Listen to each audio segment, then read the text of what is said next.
Bugün modern dünyanın kalabalığından uzaklaşıp binlerce yıl öncesine, Çanakkale'nin o tozlu yollarına ve masmavi denizine geri dönüyoruz. Ama bu kez hikayeyi ders kitaplarından değil, o surların önünde can verenlerin feryatlarından dinleyeceğiz. Ve şunu aklınızda tutun, Truva'yı yıkan şey sadece kılıçlar olmayacak. Yıl milattan önce 1200'ler. Geç Tunç çağının son demleri. Truva sadece taştan bir kale değildi. Doğu ile batının çarpıştığı bir sınır hattıydı.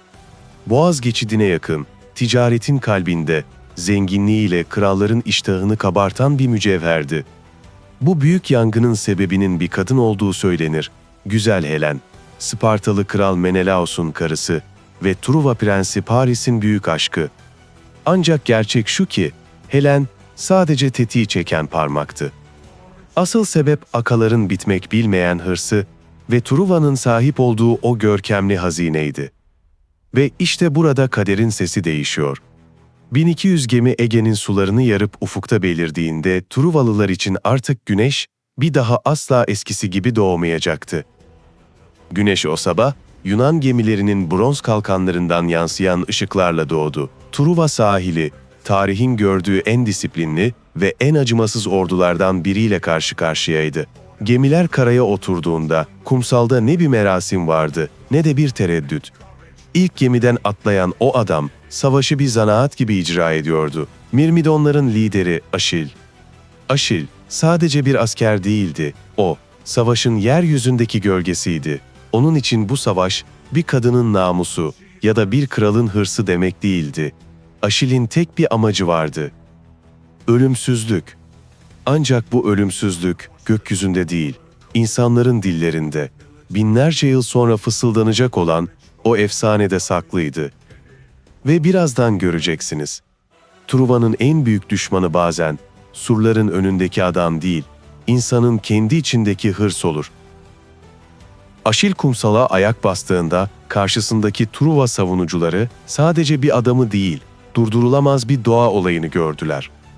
Mızrağını her savurduğunda bir hayat sönüyor, kılıcını her çektiğinde bir aile babasız kalıyordu. İlk günün sonunda kumsal artık sarı bir kum yığını değil, bronz zırhların parçalandığı, kanın kumla karıştığı bir mahşer yeriydi. Yunanlar karaya yerleşmişti ama önlerinde aşılması imkansız bir engel duruyordu. Truva'nın o meşhur, devasa surları. Zaman Truva surlarının önünde adeta donup kalmıştı. 1 yıl, 2 yıl derken 10 yıl geçti. Ve bu 10 yıl kılıçla değil sabırla insanı öldürür. Yunan ordusu sahilde kurdukları derme çatma çadırlarda, hastalıkla, açlıkla ve bitmek bilmeyen bir ev özlemiyle çürüyordu. Truvalılar ise kendi evlerinde, surların arkasında mahsur kalmış birer tutsak gibiydiler. Bu sadece bir kuşatma değil, bir irade ve karakter savaşıydı. Surların üzerinde her sabah halkına umut veren bir silüet vardı. Prens Hektor. Hektor, Aşil'in tam zıttıydı. Aşil kendi egosu ve şanı için savaşıyordu. Hektor ise vatanı, babası Priamos ve yeni doğan oğlu Astyanax için. Hektor, savaşmayı sevdiği için değil, korumak zorunda olduğu şeyler olduğu için zırh kuşanmıştı. O, Truva'nın sadece komutanı değil, aynı zamanda vicdanıydı. 10 yıl boyunca Yunan saldırıları o surlara çarptı ve her seferinde Hektor'un sarsılmaz direnciyle geri püskürtüldü. Ancak savaş sadece kahramanları değil, merhameti de öldürür. 10. yılın sonunda sabırlar taşmış, tanrılar bile bu kanlı oyundan sıkılmıştı. Ve tam burada bir gurur meselesi, koskoca savaşın yönünü değiştirecek. Savaşın dengesi küçük bir gurur meselesiyle sarsıldı. Aşil, kendi kralı Agamemnon ile düştüğü ihtilaf sonucu, kılıcını kınına sokup çadırına çekildiğinde, Truva için beklenen şafak söküyordu. Hektor, en büyük düşmanının meydandan çekildiğini görünce, surların kapısına ardına kadar açtı. Truva ordusu bir sel gibi kumsala aktı. Yunanlar 10 yıldır kuşattıkları bu şehrin önünde, şimdi kendi gemilerine sığınmış denize dökülmemek için can havliyle çarpışıyorlardı. Ancak o gün büyük bir trajedi yaşandı. Aşil'in en yakın dostu, çocukluk yoldaşı Patroklos. Aşil'in zırhlarını giyerek savaşa girdi ve Hektor'un eliyle can verdi. Ve işte savaşın kırıldığı yer burası. Çünkü bir ölüm başka bir ölümü çağıracak. Hektor, öldürdüğü kişinin Aşil olmadığını anladığında aslında kendi ölüm fermanını imzaladığını da biliyordu. Aşil'in çadırından yükselen o feryat, bir insanın yaz sesi değil bir canavarın uyanışıydı. Artık ne barış mümkündü, ne de geri çekilme. Aşil, arkadaşının intikamını almak için değil, içindeki o dizginlenemez canavarı beslemek için geri döndü. Truva surlarının önünde iki dev, iki farklı dünya görüşü karşı karşıya geldi. Hektor kapıdan dışarı çıktığında aslında bir şehri omuzlarında taşıyordu. Ama kader o gün kalkanını Hektor'un üzerinden çekmişti. Düello başladığında dünya sustu. Metalin metale vurduğu her darbe, Truva'nın kalbine saplanan bir çivi gibiydi.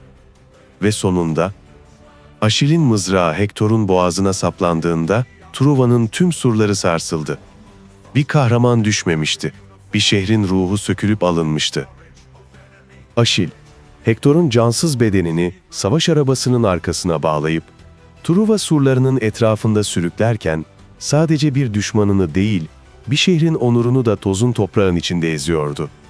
Bu sadece bir intikam değil, insan ruhunun öfkeye teslim olduğu, merhametin tamamen sustuğu bir andı. Surların tepesindeki Truvalılar, en büyük kahramanlarının bedeninin yerlerde sürüklenişini izlerken, aslında kendi umutlarının da yok oluşunu seyrediyorlardı. Ve şimdi bu hikayenin en insan, en hüzünlü sahnesi geliyor. Truva yas içindeydi, ancak Kral Priamos için bu yasın ötesinde bir görev vardı. Antik inanca göre, cenazesi düzgün gömülmeyen bir savaşçı, sonsuza dek huzursuz bir gölge olarak kalmaya mahkumdu. Oğlunun bedeninin tozun toprağın içinde sürüklenmesine daha fazla dayanamayan yaşlı kral, gece yarısı tek başına düşman kampına sızdı. Kendi elleriyle büyüttüğü oğlunu katleden adamın Aşil'in çadırına girdi. Orada tarihin en hüzünlü karşılaşması yaşandı. Mağrur bir kral, oğlunun cesedini geri alabilmek için diz çöktü.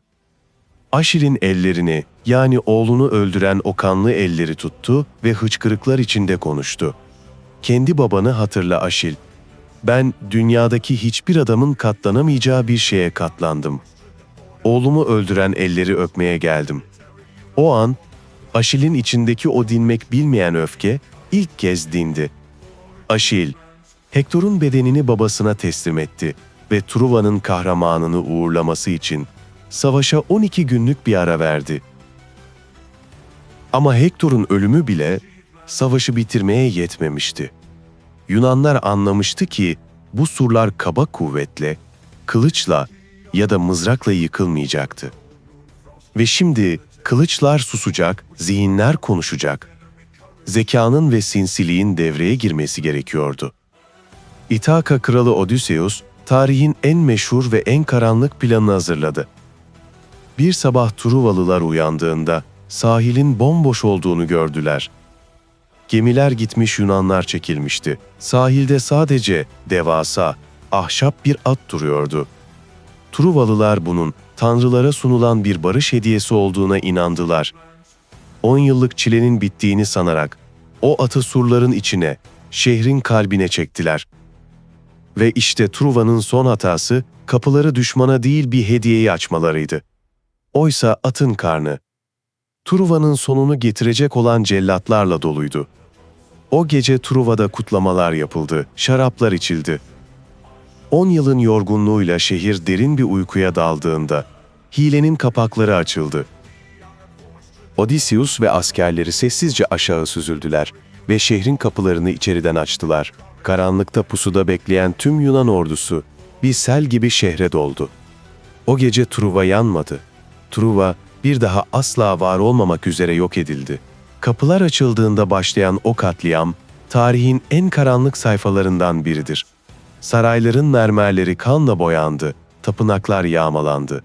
Kral Priamos kendi sunağında can verdi. 10 yıl boyunca bir orduya direnen görkemli şehir, tek bir gecede küle döndü. Dumanlar gökyüzüne yükselirken, Anadolu'nun bu en parlak yıldızı sönüyordu. Ancak Truva'nın ölümü aslında ölümsüzlüğünün başlangıcıydı. Yangınların arasından kaçan Aeneas gibi figürler bu hikayeyi yanlarında taşıdılar.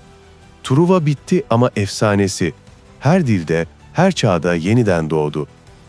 Truva sadece bir savaşın adı değildir. Truva, insanın hırsının, sevgisinin, sadakatinin ve en önemlisi asla pes etmeyen ruhunun hikayesidir.